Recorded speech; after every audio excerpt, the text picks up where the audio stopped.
Hello, everyone. Welcome and thank you for tuning into our podcast. It's about payroll. We're your hosts, Brian Escobar and Walter William Duncan III. Whether you're new to the payroll industry or a seasoned vet, this is the podcast for you. All right, folks, thanks for joining us again today. We're very excited as we approach now a new series. I hope you guys joined us on the 5 pillars of payroll. That was our first series, and there are definitely some gems there. Go check it out. We covered 5 pillars of payroll, and if you missed it, they were training and talent was number one. Number two was documentation. Number three was systems, all the systems that we work with in payroll. Data processing was number four. And five was customer service. There are a ton of gems in that series. Go check it out. We are going to take you into a new series right now, and we're excited. It's a journey of a payroll professional. Mhm.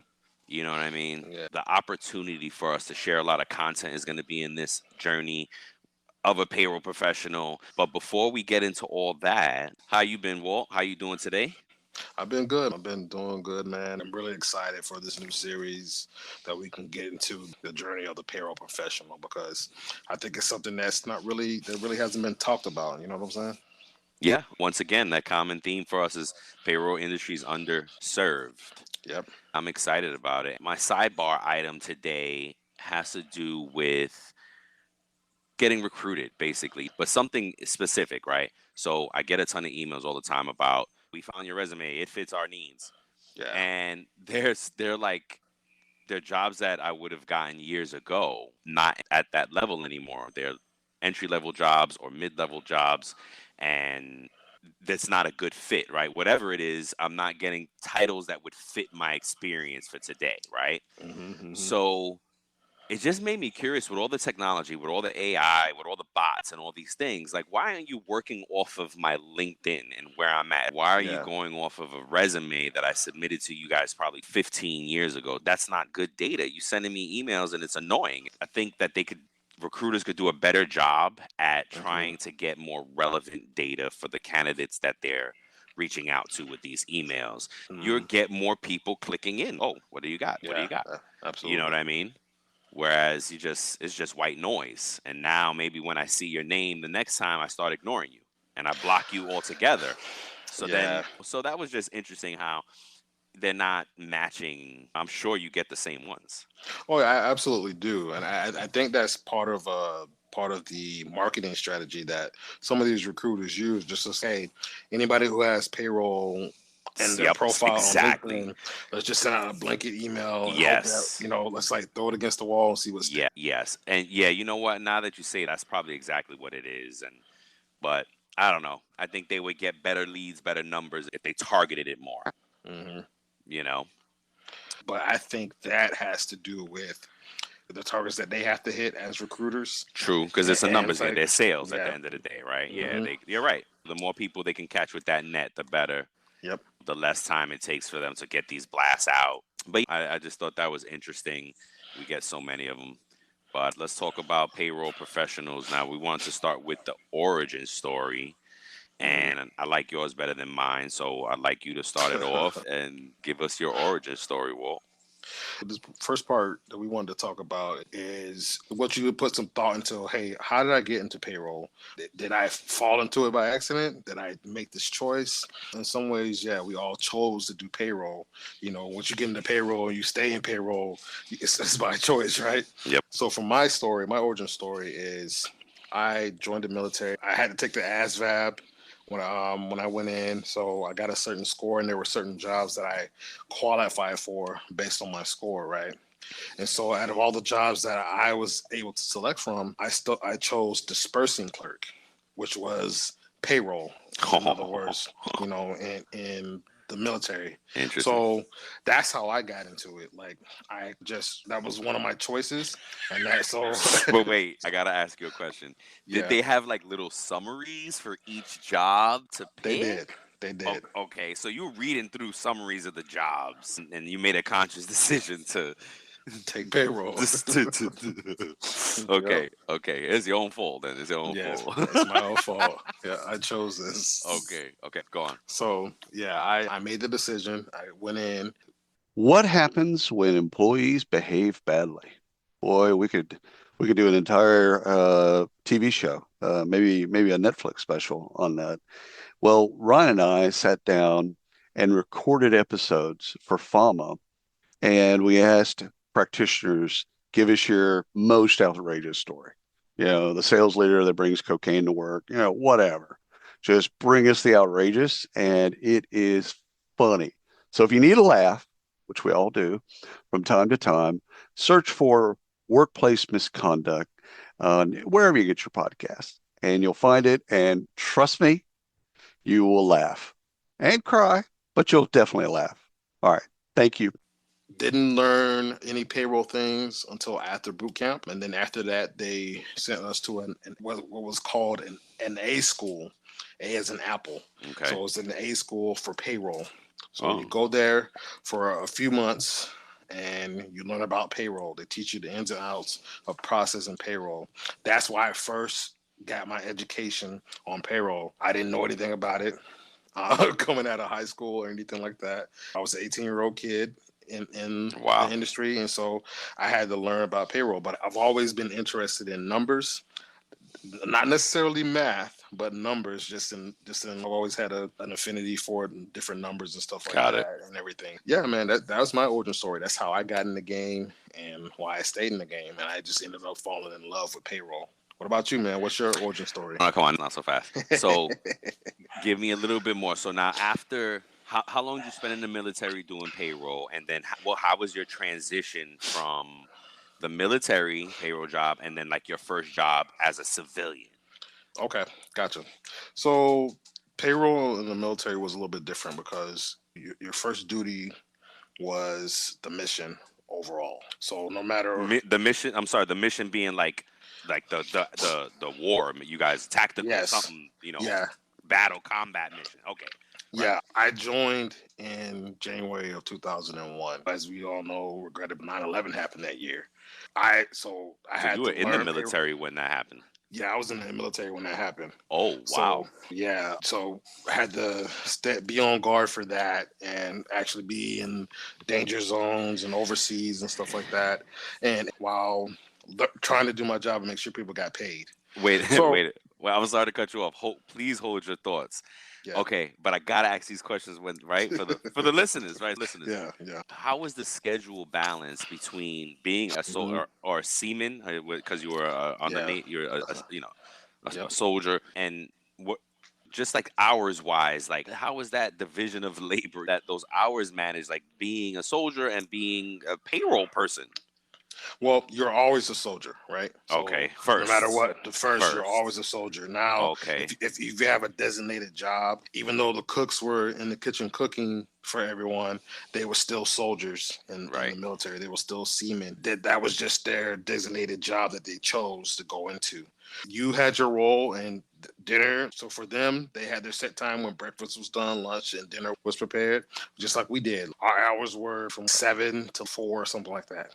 We had our own little space, our own little payroll office. But As I do, go But ahead. if something jumped off at 11 o'clock in the morning, Yeah, like that's it. You put pencils down and go be a soldier. yeah, you go be a soldier. So they will run drills. Something that we will run Really? constantly is called general quarters. So Okay. those would be the drills that we go to, and so they would hit that, and then you have to go to your station, whatever you're assigned to do. Like if you were designated to fight a fire, if there was a fire on board the ship or something like that, you had to go to your designated station and go there. If there was an attack, same thing. They would say general quarters, Wow. all hands on deck. Yeah, so you know what I'm saying. Wow. So this explains a lot, bro. And it says a lot about why your claim to fame is processing. We talk about that for each other. Like both of our claim to fame Hmm. is processing.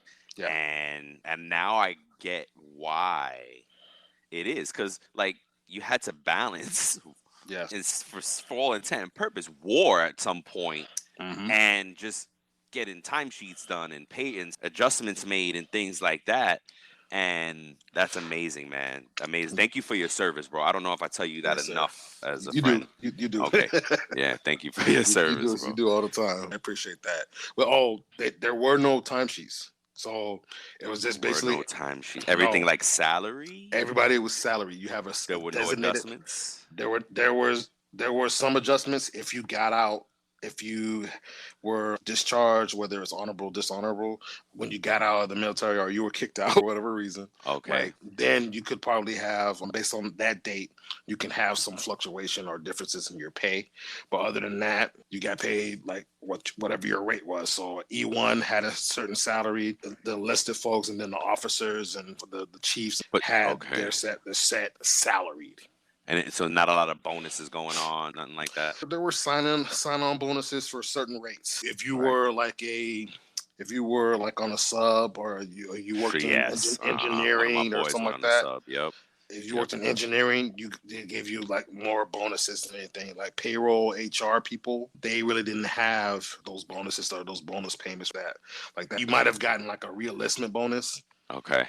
based on your tenure or your years of service. But other than that, Very interesting, man. That's yeah. amazing, bro. So now, okay, so now take us from there. Now, how did you transition into civilian? Was your first job as a civilian in payroll, or did you have to? Yes, it was in payroll. So as soon as I got out after my 4 years, Okay. the whole war thing, okay, I'm done. I'm out. So I got out in 2005. Was still in the reserves for a few years, several years after that. Oh wow. Okay. But yeah, I jumped into the temp agencies, Okay. looking for Yep. jobs and stuff like that. And Yep. so my first permanent position was with a PEO. Okay. I'm not gonna say their name, Yep. Yep. but I was hired by them and brought on and just thrown into the fire. Like Wow. I didn't really get too much training. They basically said, "Hey, this is how you do this. Boom, boom. There you go. Off to the races." Off to the So races. that Sink was or my swim. yeah, that was initially my first experience coming from transitioning from active duty military to civilian life. It was different. It was different because you could really speak back in the civilian world versus the military. You Yeah. really can't talk back like that, Yeah. whatever. Exactly. Different Different culture. culture, yeah. It Yep. was a totally different culture. It was new for me. It took some adjustment period for me to get used to be able to say, hey, I have a voice. I can express myself and be able to say that stuff and whatever. It took there was an adjustment period for me. I love this. I love because I'm learning a lot. I like a lot more things are making sense. We talk all the time, but I'm still learning things through the conversation. So I appreciate it, and I hope the listeners appreciate it. It's an awesome story. That's Glad cool. to share, bro.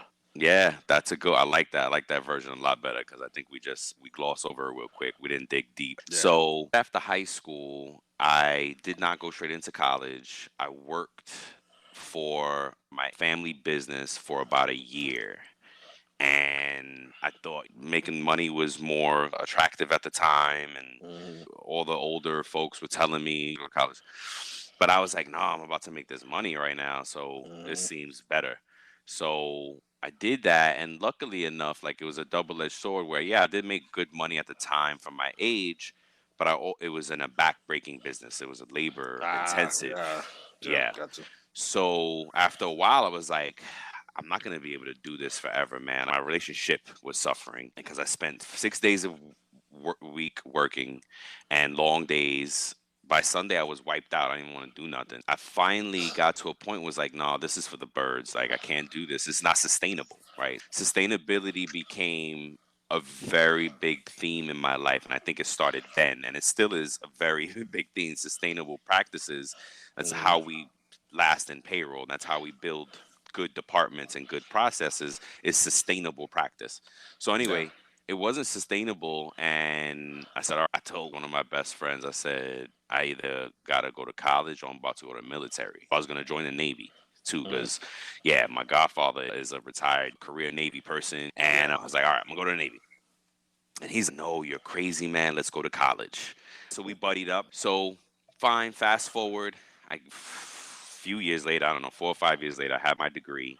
Yeah. And during that time, I still worked for the family business, and I was Mhm. able to get in the office now and start doing some office work because my schedule didn't allow me to be on the road anymore in the labor part of it. So I was able to get Yeah. some office work. So by the time I graduated from college, I had my degree in business management, and I had this experience from the family business that happened to be Hey, I'm Katie Van Horn. And I'm Jackie Clayton. We're your hosts of the Inclusive AF podcast, where we take on DEI, leadership, and HR without all the corporate fluff. That's right. We've got decades of experience, a lot of opinions, and zero tolerance for performative anything. Every week, we dig into what it really takes to build inclusive workplaces with honesty, strategy, and a few side eyes. We'll talk about the tough stuff, power dynamics, privilege, what's broken in the system, and how we can all do better. And don't worry, it's not all heavy. We bring receipts, laughs, and real talk from people actually doing the work. Think of it as your weekly dose of truth, tips, and a little tea to help you lead with intention and show up for your people. So if you're ready to push past the buzzwords and get into the actual work of inclusion, you're in the right place. So subscribe to the Inclusive AF podcast. New episodes drop every week. Catch us on Spotify, Apple, or wherever you get your podcasts. We'll be here breaking it down one inclusive convo at a time. Writing 1099 checks. Oh, wow. So I had payroll experience, right? Gotcha. But it was at its most fundamental level. Like I'm just taking invoice rates from contractors and I times it by that and okay, boom, I write a check. There's no taxes, it's 1099. Just keep good records and boom, and this was done. Yeah. So graduated from school, I had this management degree I had no idea what to do with. And Gotcha. I'm like, wait a minute, where do I apply now? What the heck do I do with this? It's not a big problem, guys. You got to really just start thinking. You have to start thinking and being creative and understand like where you fit in and where jobs you can apply to and where you're going to leverage your degree. So I understood that I was entry level. Even as a college graduate, I didn't have any office experience. I'm trying to go into the corporate world. I wanted to work in Manhattan, you know. Okay. Right, and that was it. That was the big city of dreams. Like that's where I was gonna make it. Right. I knew that I matched at entry level. You know what I mean? Gotcha. And I kept looking for things, and the company out of Manhattan gave me an interview because I had payroll on my resume. I talked well on the phone interview, and I got a shot at in person. They called me back. They gave me the shot. It was an entry level job in payroll. Nice. And that was it, man. I got into corporate and they gave me the shot and boom, I was off to the races in payroll. And I kept leveraging my experience and things to keep growing, man. Because unfortunately, you have to move around sometimes if you want to grow. And as we talk about origins, we could talk about a few different things with the roles that we will get. Is payroll professionals, like our origin stories are often like getting a shot at doing it. Just getting that shot, yeah. And yours is very different because you actually picked it. You were like, yeah, I want to go there.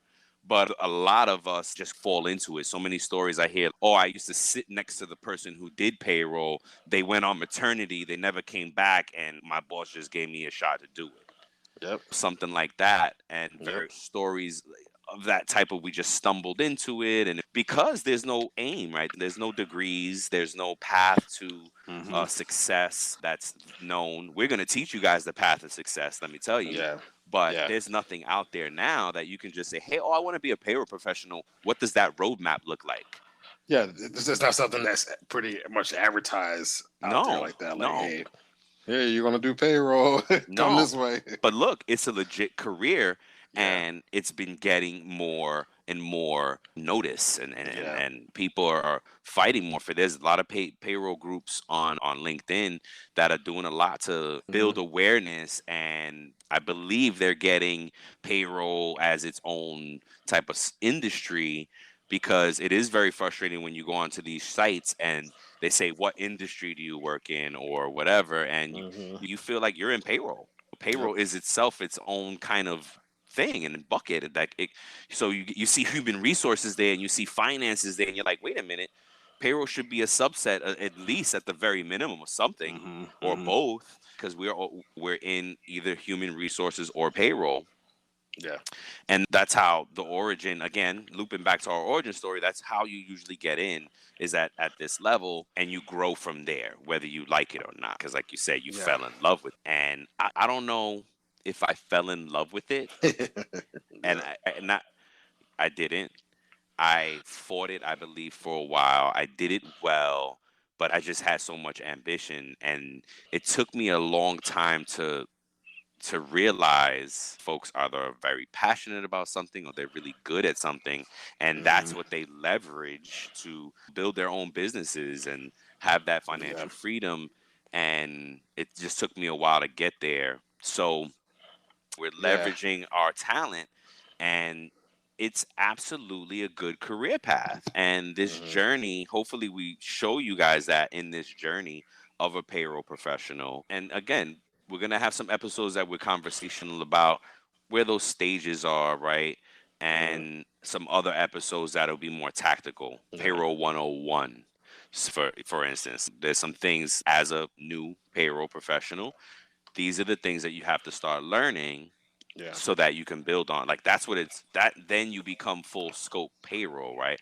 So let Mhm. me ask you a question. Well, where in your career do you feel like where it just started clicking to get like all the pieces started falling into place and you really got it, or was it that way out the gate?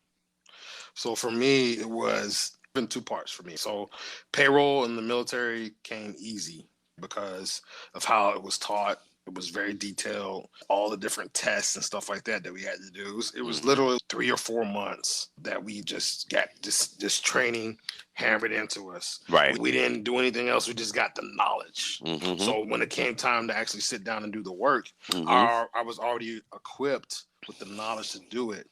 So it was different coming out from the military to the corporate world because everything was structured a little bit different, right? So like with the from the in a corporate setting, civilian setting, it was more so I had to catch on and catch up in the way they did it. Luckily, I'm a fast learner, so the first PEO that I worked for, within a week, I was out there like kicking butt, or whatever. Like, Nice. what I'm saying? I definitely had to ask my questions and stuff like that, but I was processing and really kicking butt. But it was a little bit different because we had to process our payrolls and stuff our checks. Ooh, ooh, You know what okay. I'm saying? So Yep. like you're doing this for about 1,200 to 1,500 pays. So you like that can be up to 30, 40 clients per person. So it was an adjustment to get to. But I would say after my first 6 months, like I just kicked butt, and they put me in the office and said, "Hey, you're doing great. Oh my God, you're just taking off." And I got a raise and everything with my first 6 months of being in that company. So is Like it. is that where you like, okay, I like this is cool? Yeah, so that gave me that gave me more confirmation that okay, I'm in the right industry. I'm good at this. I'm capable, and I enjoy it. Part of the reason I also enjoy it is because you get to interact with people. I like to serve and to be of service to people. Yeah. So like that kind of fills that role for me. Like to be able to help people and just feel like I'm doing something that really kind of matters. And so Yeah. like that's the thought process that I had with it. What Yeah. about you, man? When did it click for you? Honestly, Yeah. our first roles together. Yeah, man. I found my way through the chaos. Okay. So the fact that I really had to apply everything I knew, I had to Hmm. research and learn more, Yeah. and really it that is what made that it was going to make or break me, that situation, and it made Hmm. me, and it made me, Gotcha. man. I've been a different place since then, as like that's where the whole approach this as a consultant was born. Approach every job you have like you're a consultant. Well, I'll rephrase. If you're having a tough time, right? Yeah. It was chaotic. It was a Hmm. lot of things to battle, and so I learned, and that's where you stretch. Like I was Yeah. stretched out, and that is where I realized I'm good at this. Yeah. I'm real good at this. I can roll with the best of them. Yep. And from there on, it didn't stop. I just continued to grow and really start performing at a higher level. So that's what carried me through for a while. I love where my career path and the experience that I've had, and Hmm. I'm one of those folks that believe that you're the sum total of your experience. Gotcha. So I think it's had everything to do with who I am today, and I don't regret any of it. I learned when you lose, don't lose the lesson. Yeah. So I've always taken that with me, and that's been very important, because in payroll you could lose, man, and it could really hurt when you make certain mistakes, and you want to be that go-giver and you want to help someone, but if you miss it, it hurts. It hurts to miss something. What about you? I agree with you on that, because most processors have big hearts, and we take stuff personal. So when something is missed, when there is a mistake, we're like, damn it, like, man, we feel that. I think that plays into the last series when we talked about the 5 pillars. It takes a certain type of person to fit into the payroll profession. Yeah. So what do you think of that? Do you think that you've taken things personal? Hey, I need to do better. Let me learn. Let me teach myself. Let me find a solution for this. Do you feel like you can identify with that?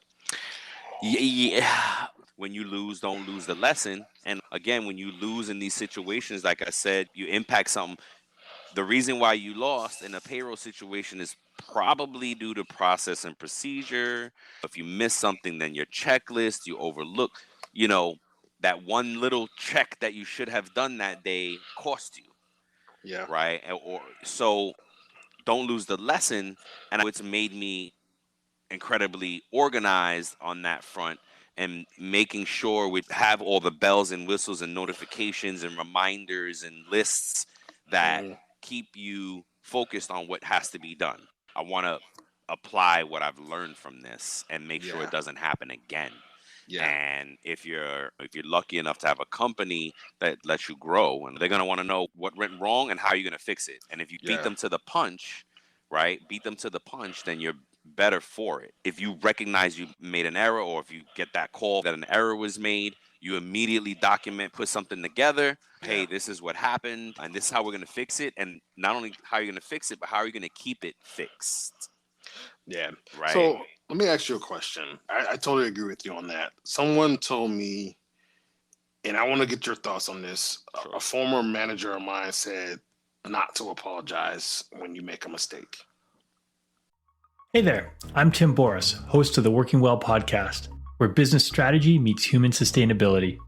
If you're an executive, a leader, or change maker ready to ditch burnout, build thriving teams, and drive real results, this is your next must listen. Tune in on the Work Defined Network or at timboris.com/podcast. I've heard that before. What are your thoughts on that? I'll be honest, I use my apology sparingly because of that school of thought, right? Yep. And then sometimes in payroll, you didn't make the mistake. Even though the employee thinks it's your mistake, your customer thinks it's your mistake, and that's fine for them to think that. At the end of the day, how are you going to fix my money? Give me my money. Here's that customer service, the last pillar we just covered, fresh out. That customer service piece, you have to disarm. Yes, listen, if you're saying sorry, I'm really sorry this is inconveniencing you. But once information is updated here and this is done, or once you go in and update your direct deposit, then you won't have a live check anymore. And you just help them through it just be helpful and forget the emotion part of it. So yeah, you're not always saying sorry. It's just like, it depends on the situation. You got to read the situation. And this is where you flex some leadership skills and some growing skills, emotional maturity things. You take these opportunities and you kick out your SOP. Hey, if they miss something, hey person, this was missed. You're not blaming. You missed this. That's why it didn't get done. No, you should be fired. You cannot talk to your customers that way. Yeah. Right. Gotcha. And so I think a lot of it is around that. It's that whole psychology part of it. Oh, it's admitting mistake. I use them sparingly. There's sometimes that I am. Like, I'll make a mistake and I am sorry. And that's why I don't say it all the time, because it shouldn't be white noise, and you should handle it accordingly. And if you made a mistake, say sorry. Gotcha. You know what I mean? But yeah, I get it. I think you just have to balance it out, Yeah, because the reason that manager said it to me, was because they said when you apologize, especially when you do it frequently, Mhm. it makes the client or customer feel as if you don't know what you're doing. Yes, absolutely. I can see that as well. It's more like a strategic type of thing. I totally agree. So we're winding down here. I like to know, what is payroll to you, Brian? That is a very interesting question because a few different bubbles just popped in my head all at one time. Hmm. When you think of it, you also got to know that it's just okay, your employee thinks it's their paycheck. So for me, it's the five pillars of payroll, right? It's literally those things. That's what payroll is to me, and everything in it, everything we do regarding payroll will fall into one of those buckets and can be expanded on infinitely. Yeah. You know what I mean? You could have so much conversation about each one of those things because it's like about organizing, it's about documentation, it's Hmm. about calculations, and it's about delivering that product with a smile. Gotcha. Hmm. Right? What does it look like to you? Payroll to me is a service. It's a duty. It's a job that we have to successfully achieve, right? Yes. And that may be my military stuff coming in there a little bit, but that's what it is. It's something that we have to achieve in order to make sure that these people that work hard in their livelihoods and put their time in, that is correct for them. You know what I'm saying? Because at the end of the day, that's what it boils down to. We're getting the data, transforming that data, processing the data, and pushing it through to achieve a result. And Right. that's to get them paid. That's to get them money in their hand for their hard work. So that's what payroll is to me, is to make sure that on all that we do is to make sure that those people get their hard earned money and that we do the best job of doing that for them. That's what it is. That's what payroll is to me. I love it. I love it. That's dope, man. Thank you. Yes, sir. If you could give someone who's new into this, just coming into, just starting their journey of being a payroll professional, what is a tip or something that you would give for one of these newbies? Wow, that's a good one. So if you're in already, if you're good at it, stick with it. Hmm. There's a bright future. There's plenty of opportunities that you can leverage, and there's a great roadmap for payroll professional. And if you're interested in it, see if you can get a taste of it somehow. Because again, it Yeah. takes a certain type, and if you don't like it, you just don't like it. You're not gonna like it, right? If you get Hmm. an opportunity to intern for a payroll company or a payroll business doing payroll somehow, because there's internships. I've had interns and would love interns again, and there's stuff to do, and you'll learn the business. Yeah. And if you can do that, then do that. That's my advice. If you're good at it, there's a great career path for you. If Yeah. you're thinking about it, if you're that new grad, that's was me and had a management degree, and wait a minute, what do I do with this now? Please Hmm. consider it because you could absolutely get to a great level at corporate. There's a lot of opportunity that we're going to talk about throughout this series. It's worth it. There's a lot of Yeah. opportunity coming. This not undeserved, and underserved Yeah. industry function. It's Absolutely, about man. payroll. Yeah. Yeah. Thanks, Yeah. man. Yeah. No problem. If I had to give a tip to someone, I'll just say one thing. Remember to give yourself some grace. None of us know everything. Don't be too hard on yourself. That's great advice, man. I love where your energy is today with it. Thanks, man. Thanks. Yes, sir. Another one for the books. Another one for the books. Thanks, you guys. I hope you guys take care. And until next time, right? Peace. Peace. Thank you for joining us today on our podcast. It's about payroll.